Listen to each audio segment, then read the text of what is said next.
Hello दोस्तों, मैं धनंजय गुप्ता आपका स्वागत करता हूं आज इस नई वीडियो में। दोस्तों, आज की इस वीडियो में हम वैद्युत रसायन चैप्टर से अगली टॉपिक पढ़ेंगे और हमारे वीडियो की आज की टॉपिक होगी डेनियल सेल की अभिक्रिया।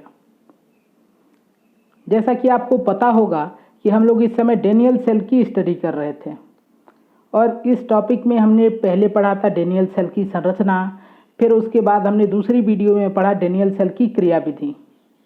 तो जो भी बच्चे उन दोनों वीडियो को नहीं देखे होंगे उनके लिए मैं यहाँ पर एक लिंक दूंगा इस वीडियो के डिस्क्रिप्शन में, जहाँ से जाकर आप पहले उन दोनों वीडियो को देखें ताकि ये वीडियो आपको अच्छे से समझ में आए, क्योंकि ये वीडियो उन दोनों का अगला पार्ट है।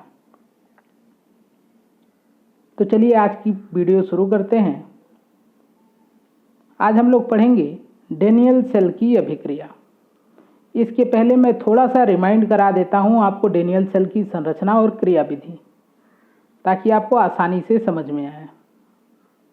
तो देखिए, हमने पढ़ा था कि डेनियल सेल दो अर्ध सेल से बना होता है। देखिए, ये है बायां अर्ध सेल और ये है दायां अर्ध सेल। अब नीचे यहाँ पे नाम लिखा है, इसको देख सकते हैं। हमने पढ़ा था कि जो बायां अर्ध सेल होता है इसमें जिंक सल्फेट का विलयन भरा होता है और जिसमें जिंक धातु की एक छड़ लगी होती है, और दाएं अर्ध सेल में कॉपर सल्फेट का विलयन भरा होता है और यहाँ पे कॉपर धातु की छड़ लगी होती है। इन दोनों धातु की छड़ों में जिंक धातु ज़्यादा क्रियाशील होती है और कॉपर धातु कम क्रियाशील होती है। ये आप समझ सकते हैं विद्युत रासायनिक श्रेणी से, जिसको इंग्लिश में हम कहते हैं इलेक्ट्रोकेमिकल सीरीज। डेनियल सेल की इन दोनों अर्ध सेलों को एक लवण सेतु से जोड़ा जाता है। देखिए, ये उल्टे यू आकार की एक नली है जिसको हम कहते हैं लवण सेतु, और लवण सेतु में या इस नली में अक्रिय वैद्युत अपघट्य का एक गाढ़ा विलयन भरा होता है। यह विलयन तेजी से इधर कॉपर सल्फेट विलयन में या फिर इधर जिंक सल्फेट विलयन में न गिर जाए, इसलिए इस नली के दोनों सिरों को सील किया गया होता है, अर्थात बंद किया गया होता है, या तो कॉटन प्लग से या इसके जगह पर हम लगाते हैं अगर अगर जेल। जब एक धातु की तार लेकर, देखिए ये धातु का तार है, हम जिंक इलेक्ट्रोड को कॉपर इलेक्ट्रोड से जोड़ देते हैं तो जिंक पर ऑक्सीकरण अभिक्रिया प्रारंभ हो जाती है। यानी कि जिंक 2 इलेक्ट्रॉन का त्याग करके जिंक आयन में परिवर्तित हो जाता है। आप जानते हैं इलेक्ट्रॉन त्याग करने को ऑक्सीकरण कहते हैं। अब क्योंकि इस सेल में होने वाली अभिक्रिया ऑक्सीकरण अभिक्रिया है, इसलिए इस सेल का एक दूसरा नाम भी लिख सकते हैं हम, ऑक्सीकरण अर्ध सेल। और यहाँ से जो 2 इलेक्ट्रॉन उत्पन्न हो रहे हैं, ये दोनों इलेक्ट्रॉन इस धातु के तार से इधर की तरफ यानी कॉपर इलेक्ट्रोड की तरफ गति करते हैं। कॉपर इलेक्ट्रोड पर जैसे ही ये इलेक्ट्रॉन पहुँचते हैं तो विलयन में कॉपर आयन उपस्थित होते हैं। कॉपर आयन इन दोनों इलेक्ट्रॉनों को ग्रहण करके कॉपर में परिवर्तित हो जाते हैं। देखिए, यहाँ पे एक पदार्थ है जो इलेक्ट्रॉन ग्रहण कर रहा है, और इलेक्ट्रॉन ग्रहण करने की क्रिया को हम अपचयन कहते हैं। यानी कि इस अर्ध सेल में अपचयन क्रिया हो रही है, इसलिए इसको हम कहते हैं अपचयन अर्ध सेल। यहाँ पर बार बार ये अभिक्रिया होगी, यानी कि जिंक से बार बार इलेक्ट्रॉन निकलेंगे, इसलिए इस छड़ पर ऋणावेश उत्पन्न हो जाएगा, इसलिए इसको हम माइनस कहेंगे। और यहाँ पर क्योंकि इलेक्ट्रॉन इधर की तरफ जा रहे हैं और विलयन से इधर कॉपर प्लस आ रहा है, इसलिए यहाँ पर धनावेश उत्पन्न होगा। जिसको सही सही हम लोग समझें कि सही सही में ये क्या कॉन्सेप्ट है इसके पीछे, तो हम लोगों ने पिछले वीडियो में पढ़ा था कि जिंक का इलेक्ट्रोड विभव या मानक इलेक्ट्रोड विभव निगेटिव होता है, इसलिए यहाँ पे माइनस इलेक्ट्रोड लिखा गया है, और कॉपर का इलेक्ट्रोड विभव पॉजिटिव होता है या E0 पॉजिटिव होता है, इसलिए यहाँ पर हम यहाँ प्लस लिखते हैं। यानी कि डेनियल सेल में जिंक इलेक्ट्रोड ऋण ध्रुव का और कॉपर इलेक्ट्रोड धन ध्रुव का काम करता है। और फिर हमने पढ़ा था क्योंकि इस इलेक्ट्रोड पे ऑक्सीकरण हो रहा है, और हमने पढ़ा है कि जिस इलेक्ट्रोड पर ऑक्सीकरण होता है उसको एनोड कहते हैं, और जिस इलेक्ट्रोड पर अपचयन होता है उसको कैथोड कहते हैं। तो जिंक इलेक्ट्रोड को हम एनोड भी कह सकते हैं, और एनोड यहाँ पे माइनस में होगा, और कॉपर इलेक्ट्रोड को हम कैथोड कहते हैं, और कैथोड यहाँ पे पॉजिटिव होगा। अब क्योंकि बार बार यहाँ से इलेक्ट्रॉन उत्पन्न हो रहे हैं और इस तार से होकर इस दिशा में गति कर रहे हैं, तो इलेक्ट्रॉन का प्रवाह इस दिशा में होगा, तो विद्युत धारा का प्रवाह इसके विपरीत दिशा में होगा। तो यहाँ पे देखिए विद्युत धारा के प्रवाह की दिशा दिखाई गई है। अब मुझे उम्मीद है कि आपको एक ब्रीफ आइडिया मिल गया होगा डेनियल सेल की संरचना और क्रियाविधि का। इसको डिटेल में आप पढ़ सकते हैं और बहुत अच्छे से समझ सकते हैं वीडियो के डिस्क्रिप्शन में दिए गए लिंक पर जाके। तो चलिए अब आज की टॉपिक शुरू करते हैं। तो आज हमको पढ़ना है डेनियल सेल की अभिक्रिया। तो अभी हमने पढ़ा कि डेनियल सेल 2 अर्ध सेल का बना होता है और दोनों अर्ध सेल में 2 अभिक्रियाएं होती हैं। एक अर्ध सेल में ऑक्सीकरण होता है और दूसरे अर्ध सेल में अपचयन होता है। तो हम दोनों अभिक्रियाओं को लिखते हैं।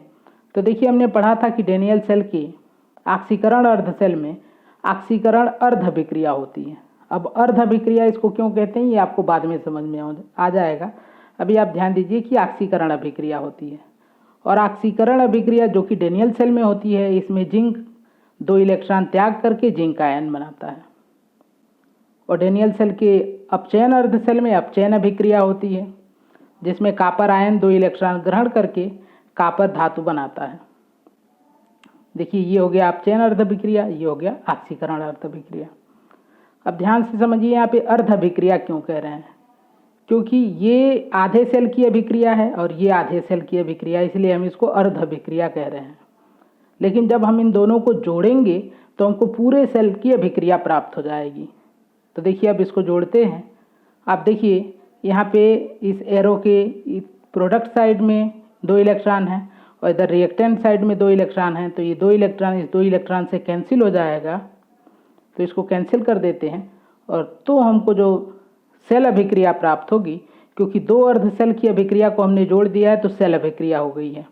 तो सेल अभिक्रिया में देखिए यहाँ से जिंक बच जाएगा, यहाँ से कॉपर आयन बच जाएगा, यहाँ से फिर जिंक आयन बच जाएगा, फिर कॉपर बच जाएगा। तो ये हो जाएगी सेल अभिक्रिया। उम्मीद है आपको समझ में आया होगा कैसे हम सेल अभिक्रिया प्राप्त करते हैं डेनियल सेल की। और आप पहले से जानते हैं, हम लोगों ने पीछे भी पढ़ा था कि किसी सेल में होने वाली अभिक्रिया एक रेडॉक्स अभिक्रिया होती है। तो ये जो अभिक्रिया है ये एक रेडॉक्स अभिक्रिया है, क्योंकि इसमें जिंक का ऑक्सीकरण हो रहा है और कॉपर का अपचयन हो रहा है। और ऑक्सीकरण अपचयन दोनों एक साथ हों तो उसको हम कहते हैं रेडॉक्स रिएक्शन। तो ये है डेनियल सेल की अभिक्रिया। अब एक टॉपिक इससे हम लोग और पढ़ लेते हैं, डेनियल सेल का आरेख, या इसको आप कहते हैं निरूपण। इंग्लिश में आप कह सकते हैं cell diagram of Daniell cell. तो देखिए डेनियल सेल को जब हम संक्षेप में व्यक्त करते हैं या बहुत शार्ट में प्रदर्शित करते हैं तो उसको कहते हैं उसका सेल आरेख, या इंग्लिश में कहते हैं सेल डायग्राम। अब बात हमको ये समझना है कि सेल डायग्राम हम बनाएंगे कैसे। तो बहुत आसान है, ध्यान दीजिएगा थोड़ा सा। तो देखिए पहले हम 2 ऐसे पैरेलल लाइन बनाएंगे, समांतर रेखाएं बनाएंगे। ये जो रेखाएं हैं, 2 रेखाएं हैं, ये लवण ब्रिज को प्रदर्शित करती हैं। ये रेखाएं लवण ब्रिज को प्रदर्शित करती हैं। अब इसके बाएं तरफ और इसके दाहिने तरफ, तो बाएं तरफ अभी हमने देखा कि जो बायां अर्ध सेल था वो जिंक था, और जिंक जो अर्ध सेल था उसमें जिंक जो था वो जिंक आयन का निर्माण कर रहा था। मतलब जिंक सॉलिड जो था वो जिंक आयन बन रहा था। और आप जानते हैं आयन बनने के बाद वो क्षण से विलयन में आ जाता है, इसलिए यहाँ पे देखिए सॉलिड लिख दिया गया क्योंकि ये क्षण है, और जब आयन बन जाएगा तो वो विलयन में आ जाएगा, तो इसलिए यहाँ पे AQ लिख दिया गया। AQ मीन्स एक्वस सोल्यूशन या जलीय विलयन। और इसके दाहिने हिस्से में हम लिखेंगे दाएं अर्ध सेल को, और दाएं अर्ध सेल में क्या हो रहा था कि कॉपर आयन जो कि पहले एक्वस में था यानी कि विलयन में था, वो इलेक्ट्रॉन ग्रहण करके कॉपर ठोस बना रहा था, और ये जो कॉपर बन रहा था सॉलिड, ये कॉपर की छड़ पर निक्षेपित हो रहा था या डिपोजिट हो रहा था। तो ये जो हमने यहाँ से यहाँ तक लिखा है ये कहलाता है सेल आरेख। देखिए यहाँ पे जो ये जिंक है सॉलिड, ये तो आपका इलेक्ट्रोड है, और इलेक्ट्रोड जब ऑक्सीकरण करता है तो जिंक का आयन बनता है और ये विलयन में चला जाता है। इन दोनों के बीच की जो लाइन है ये प्रदर्शित करती है इस सरफेस को जहाँ पे ये अभिक्रिया हो रही है, मतलब जिंक का जिंक आयन में परिवर्तन हो रहा है, उस सरफेस को हम इस लाइन से प्रदर्शित करते हैं। ये डबल लाइन आप जानते हैं लवण ब्रिज को या लवण सेतु को प्रदर्शित करता है, और फिर ये सिंगल लाइन जो है उस सरफेस को रिप्रेजेंट करता है जहाँ पर कॉपर आयन कॉपर सॉलिड में कन्वर्ट हो रहा था। देखिए कभी कभी जब आप सेल आरेख देखेंगे तो आपको ये हो सकता है कि कॉपर आयन बाद में लिखा रहे, कॉपर पहले लिखा रहे, तो उससे आपको कंफ्यूज नहीं होना है। देखिए मैं लिख भी देता हूँ कि यहाँ पे ये लवण सेतु है।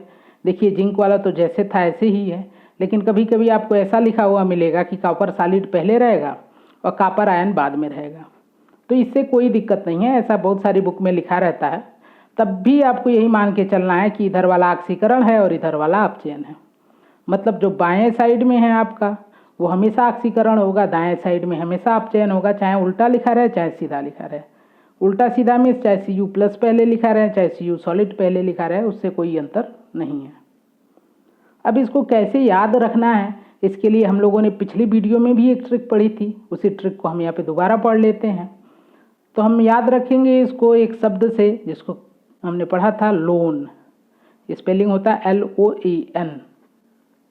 देखिए यहाँ पर L मीन्स होता है लेफ्ट, लेफ्ट मीन्स ये जो लवण ब्रिज आपने बनाया है या लवण सेतु बनाया है इसके बाईं तरफ आपको क्या लिखना है, ऑक्सीडेशन वाले प्रोसेस को। तो देखिए हमने यहाँ पे जिंक का ऑक्सीडेशन हो रहा था, इसलिए बाएं तरफ हमने ऑक्सीकरण को ही अंग्रेजी में ऑक्सीडेशन कहते हैं, तो ऑक्सीकरण प्रक्रिया को लिखा। और जो ऑक्सीकरण आप जो जहाँ पर होता है वो एनोड होता है, ये भी अभी हमने पढ़ा और पिछले वीडियो में हमने बहुत अच्छे से भी पढ़ा था। तो ये हो जाएगा आपका एनोड, यानी कि जो बाएं तरफ है लवण सेतु के वो हमेशा एनोड होगा, ठीक है। और ये सेल का निगेटिव पोल होगा, यानी आप कह सकते हैं निगेटिव इलेक्ट्रोड होगा। यदि आपको ये साइड याद है, बाएं साइड का ध्यान है इस फार्मूले से, तो दाहिने साइड में तो आप खुद ही लिख सकते हैं, क्योंकि हमने पढ़ा है कि जो बाएं साइड में है ठीक इसका उल्टा कर लेना है। जैसे हमने पढ़ा कि बाएं साइड में ऑक्सीकरण हो रहा है, इसका उल्टा करेंगे तो दाहिने साइड में अपचयन हो जाएगा। बाएं साइड में एनोड है, देखिए यहाँ से एनोड है तो इधर कैथोड हो जाएगा, इधर ऋणावेश है तो इधर धनावेश हो जाएगा, यानी कि ये ऋण ध्रुव का काम करेगा तो ये दाहिना वाला धन ध्रुव का काम करेगा। तो उम्मीद है कि आपको सेल आरेख बनाना समझ में आ गया होगा। ये सेल आरेख बहुत इंपॉर्टेंट है, एग्जाम में जब भी आपको क्वेश्चन मिलेंगे न्यूमेरिकल टाइप के तो वहाँ पे हमेशा सेल आरेख दिया गया रहेगा। हो सकता है आपको यहाँ से सेल रिएक्शन भी लिखना पड़े, तो इस सेल आरेख को अच्छे से समझ लीजिएगा ताकि हमको आगे न्यूमेरिकल में कोई दिक्कत ना हो। तो दोस्तों आज की वीडियो में बस इतना ही। उम्मीद है वीडियो आपको पसंद आएगी। यदि वीडियो आपको पसंद आए तो वीडियो को लाइक करें, साथ में मेरे चैनल को भी सब्सक्राइब करें, बेल आइकन प्रेस कर लें। और वीडियो में यदि आपको कोई कन्फ्यूजन हो या फिर कोई आपका वीडियो से संबंधित विचार हो तो उसको कमेंट बॉक्स में ज़रूर लिखें। आज की वीडियो देखने के लिए आपका बहुत बहुत धन्यवाद। मिलते हैं आपसे अगली वीडियो में, और अगली वीडियो में हम थोड़ा सा डिस्कशन करेंगे अक्रिय वैद्युत अपघट्य पर, जो कि अभी आपने देखा कि लवण सेतु में एक अक्रिय वैद्युत अपघट्य का गाढ़ा विलयन भरा होता है। अब क्या सेंस होता है अक्रिय वैद्युत अपघट्य का, ये हम लोग अगली वीडियो में डिस्कस करेंगे। तो चलिए मिलते हैं आपसे अगली वीडियो में। पढ़ाई करते रहें। धन्यवाद।